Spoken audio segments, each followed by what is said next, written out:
तुमच्या आपले सर्वांचे यूट्यूब चॅनल जॉब पॉईंट गुरुजीमध्ये बघा मित्रांनो, आजच्या व्हिडिओमध्ये आपण तलाठी भरती संदर्भात अतिशय महत्त्वाची अपडेट बघणार आहोत, महत्त्वाची माहिती बघणार आहोत। तर बघा, आचारसंहितेनंतर उर्वरित 13 जिल्ह्यांमध्ये तलाठ्यांना नियुक्ती देण्यात आलेली आहे। तर कोणते जिल्हे आहेत आणि आदिवासी बहुल आहेत का? तर मित्रांनो, पेसा संदर्भात पण अपडेट बघणार आहोत, त्यामुळे व्हिडिओ शॉर्टपर्यंत तुम्ही पूर्ण बघा। आणि अजूनपर्यंत जर तुम्ही आपल्या चॅनलला सबस्क्राइब केले नसेल तर प्लीज सबस्क्राइब करून घ्या आणि शेजारी घंटीच्या बेल आयकॉनला प्रेस करून ऑल नॉटची सिलेक्ट करा। तर व्हिडिओला आपण सुरुवात करूया। बघा, राज्यातील आदिवासी बहुल क्षेत्रात पेसा क्षेत्रातील तलाठी पदांची नियुक्ती लोकसभा निवडणुकीच्या आचारसंहितेत अडकली असून केंद्रीय निवडणूक आयोगाने तुर्तास लाल कंदील दाखवला आहे। मात्र अन्य 23 जिल्ह्यांमध्ये सुमारे 1000हून अधिक तलाठ्यांची नियुक्ती झाली आहे।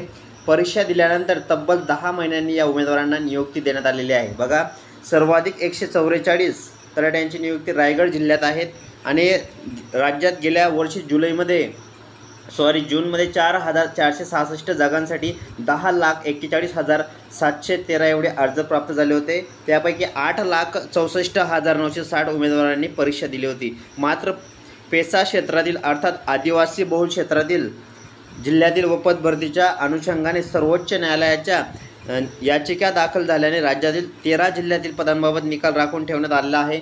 तर पहिल्यांदाच जाहीर करण्यात आलेल्या गुणवत्ता यादीत 23 जिल्ह्यांमध्ये यशस्वी उमेदवारांच्या कागदपत्रांची पडताळणी प्रक्रिया सुरू करण्यात आली होती। बघा, उच्च न्यायालयाच्या आदेशानंतर प्रश्नपत्रिकेतील त्रुटी दूर केल्यानंतर दुसऱ्यांदा गुणवत्ता यादी जाहीर करण्यास आली होती। पहिल्या गुणवत्ता यादीतील बहुतांश उमेदवारांच्या दुसऱ्या गुणवत्ता यादी ही दुसऱ्यांदा जाहीर करताना पेसा क्षेत्रातील 13 जिल्ह्यांमधील पेसा गावे वगळता अन्य पदांच्या भरतीचा मार्ग मोकळा झालेला आहे। त्यामुळे बघा, 13 जिल्ह्यांमध्ये जाहीर झालेल्या गुणवत्ता यादीतील उमेदवारांच्या कागदपत्रांच्या पडताळणीला काहीसा विलंब झाला आहे। त्यातच लोकसभा निवडणुकीची आचारसंहिता लागली होती। बघा मित्रांनो, या दरम्यान पडताळणी पूर्ण झाल्यानंतर उमेदवारांकडून पसंतीक्रमही घेण्यात आले होते। मात्र नियुक्ती देताना आचारसंहितेच्या नियमांची अंमलबजावणी कशी करावी असा पेच जिल्हाधिकाऱ्यांकडे पडलेला आहे। बघा, त्यामुळे आता राज्य सरकारने या संदर्भात पत्रव्यवहार केला असून राज्य सरकारने हा प्रश्न केंद्रीय निवडणूक आयोगाच्या कोर्टात पाठवलेला आहे।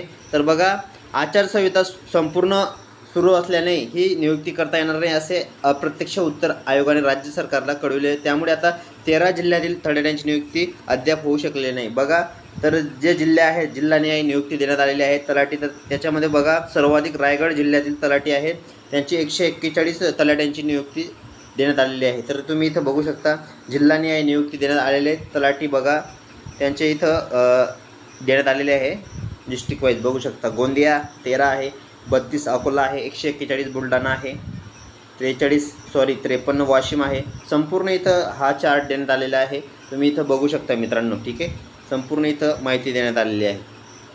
तसेच मित्रांनो, सर्वाधिक रायगडमध्ये बघा, राज्यातील अन्य 23 जिल्ह्यातील 2479 निवड झालेल्या उमेदवारांपैकी 449 उमेदवारांच्या कागदपत्रांची पडताळणी पूर्ण झाली असून त्यातील 1044 उमेदवारांना तलाठी पदावर नियुक्ती देण्यात आली आहे। त्यानुसार बघा, सर्वाधिक 141 तलाठी रायगड जिल्ह्यामधून झालेले आहेत। बघा, आता जे उर्वरित आहेत 113 उमेदवार सोलापूर जिल्ह्यामध्ये आहेत, अमरावती, यवतमाळ, पालघर, गडचिरोली, पुणे, नगर, नंदुरबार, धुळे, नाशिक, जळगाव, चंद्रपूर व ठाणे या जिल्ह्यांमध्ये 1730 उमेदवारांची नियुक्ती रखडलेली आहे। बघा मित्रांनो, असेच नवनवीन व्हिडिओनी रिलेटेड माहिती तुमच्यासाठी घेऊन येत असतो, त्यामुळे तुम्ही आपल्या चॅनलला पटकन सबस्क्राईब करा आणि या व्हिडिओला जास्तीत जास्त लाईक करा आणि शेअर करा। बघा, तुमच्यासाठी नवनवीन माहिती आणि नवीन अपडेट घेऊन येत असतो, त्यामुळे तुम्ही आपल्या चॅनलला जास्तीत जास्त लाईक करा आणि शेअर करा। ठीक आहे, तर भेटूया पुढच्या व्हिडिओमध्ये। जय हिंद, जय महाराष्ट्र। व्हिडिओ पूर्ण बघितल्याबद्दल मनापासून धन्यवाद।